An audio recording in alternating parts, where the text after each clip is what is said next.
Hi guys, so today I thought it might be quite fun to give you a guided tour of my sewing area. I've not done a YouTube video in ages again.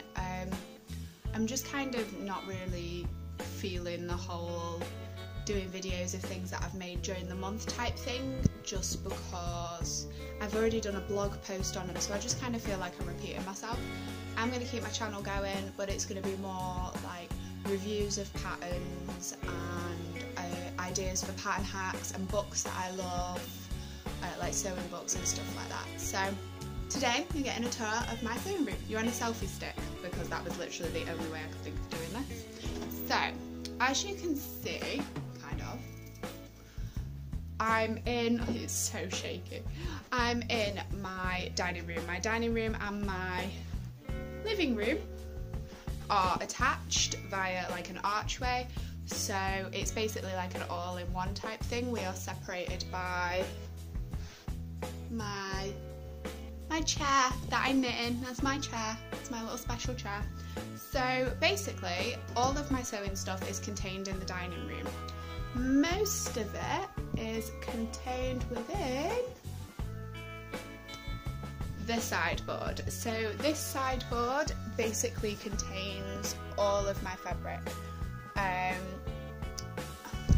really bright right now. This is upsetting. Okay, we'll go like this. This is better. Okay, so it contains all of my fabric. So this is like bits for quilting and cottoning. This is backs for quilts and netting. For some reason I have like an actual metric just fell out. An actual metric ton of it doesn't even fit. Actual metric ton of netting at the minute. I've got no idea where it came from.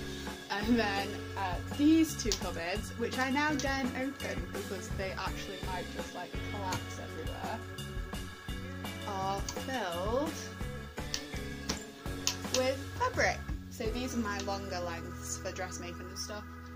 I am incredibly jealous of anybody who has got like a really good fabric storage system, because this is basically folded and then chucked in, like the easiest way, like it's just crammed in. The house rule is if it fits in the cupboard it can stay.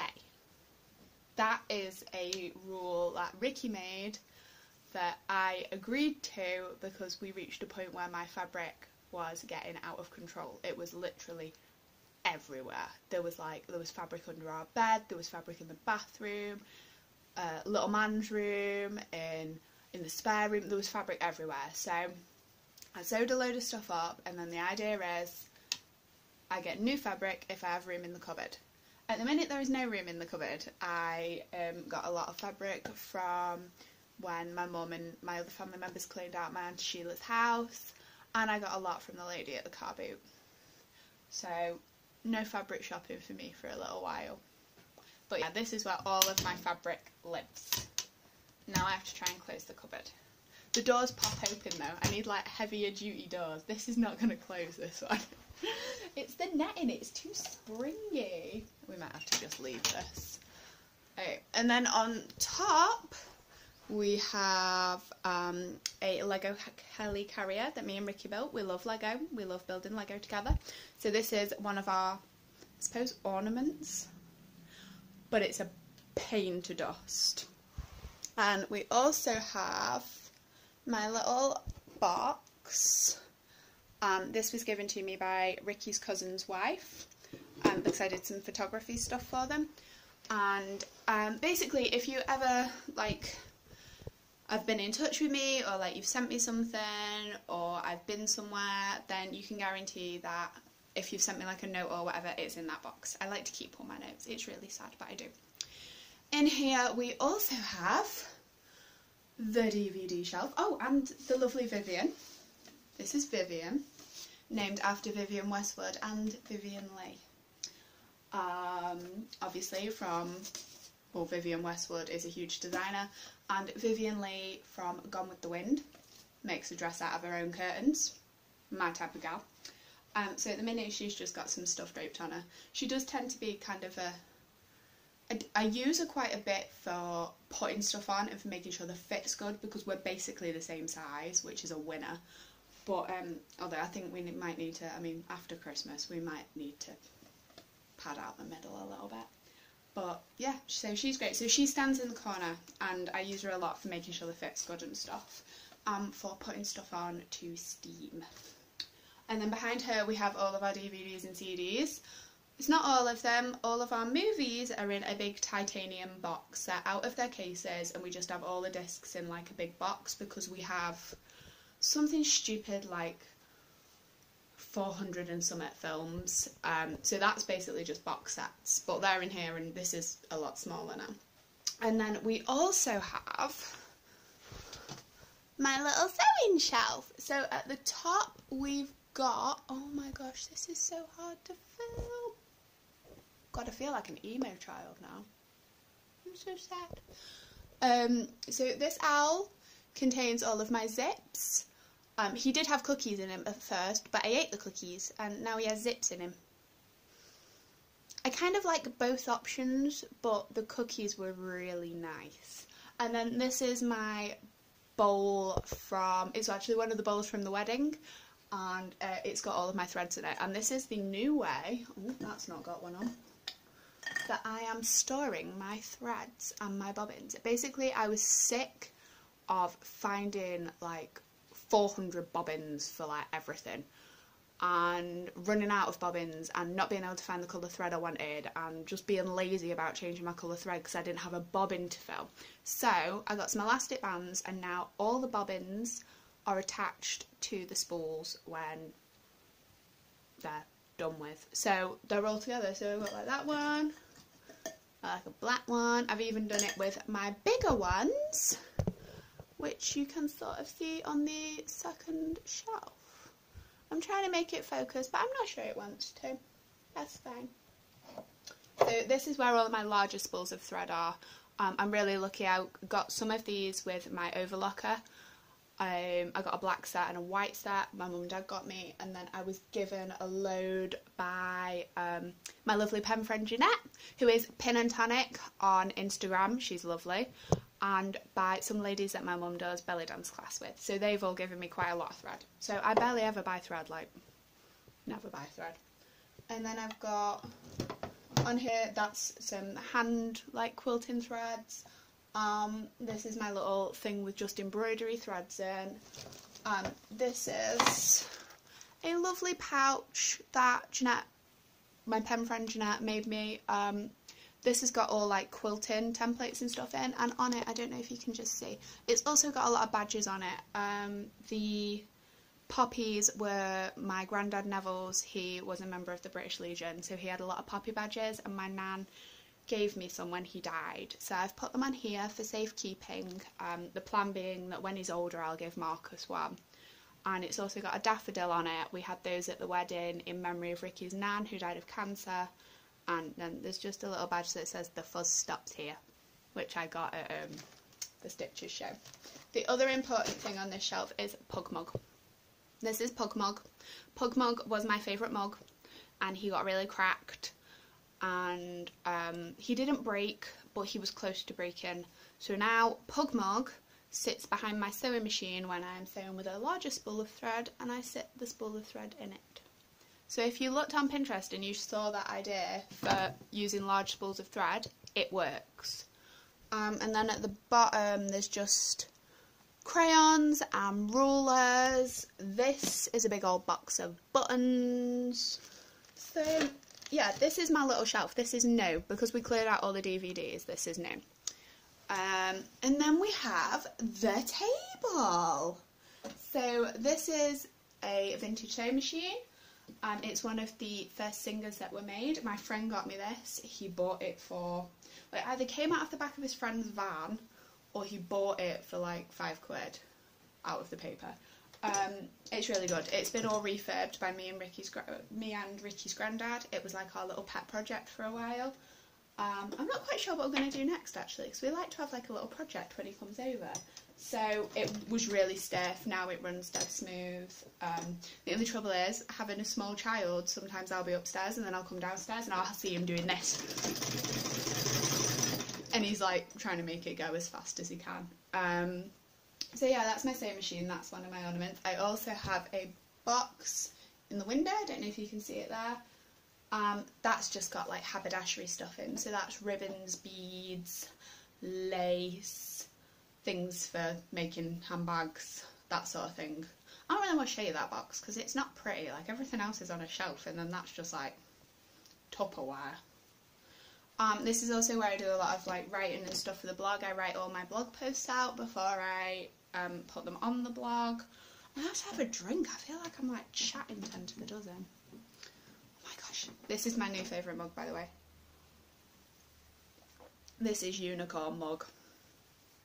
It's even got like a little horn. This was £3 from Asda and is hands down the best mug I own ever. So this is where I do a lot of the writing for blog posts and stuff. And then we have the computer that we don't use. We just don't use it. We have a laptop, so we never use it. This is my little sewing companion, Gizzy. I don't know if you can see him, but there's a little guinea pig in there, and he's my little sewing companion. His friend just died like a little while ago, and he was really, really upset about it. So for a while, whenever I was in here and I was like sewing or writing or whatever, he had to sit on the table in like a little box so that he felt like he had friends. But he's really cute. Are you gonna say hey? He's lovely. He's getting quite old now, but he is lovely. And then we also have, what else was I going to show you? The only trouble is he does like kick up a lot of dust, which is really, really annoying when you're trying to sew. So we have the desk in the corner, and let me just spin. It's quite tight because we have quite a big dining room table. Underneath the desk, oh my god, how am I supposed to show you this? I'm like in the way. I don't know if you can see that. But basically underneath the desk is where I store my sewing machines. I used to have them out, but like it became kind of a bit of an eyesore.